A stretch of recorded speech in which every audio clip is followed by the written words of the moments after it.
So what I want to talk about today is lubing your chain. I see so many people doing it wrong.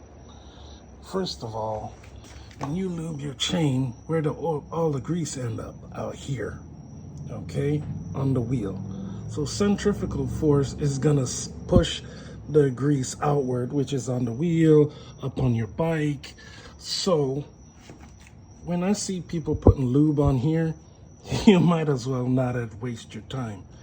Way it is, when you look at the link, inside the link you have the O-ring here, and that keeps the grease on this pin.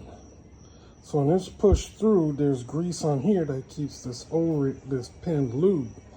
What it is, let's see if I can get a bit of zoom on this. There we go. This middle section moves, as you can see. So what it is, you need to get grease in here. So they're right. After you ride is a perfect time to lube it, because a couple 100,000 times this thing has been rocking back and forth. It's nice and warm. It creates a space now, and you can get the lube in between the crack here to get onto the roller here, and that's where you really need lube, not the outside. And these O-rings are just basically getting lube on there to keep them from rusting and drying out. Now, the proper way to do it is to get a rag and put the rag in between here so you don't get lube all over the place, and put it on the inside. So as the tire rotates, the lube on the inside is going to push outward and lube keep the chain lube. Literally, if you spray it on this side in 10 seconds flat, all that lube slung off the chain and it's gone. So you want to get it on the inside so it pushes downward through the chain, keeping the O-ring and the sleeve inside lubed. Now, one of the lube I like to use, it sprays more of a liquid and hardens like you see here. Like you see here, and it hardens later like a grease. That's why I like that one after a ride.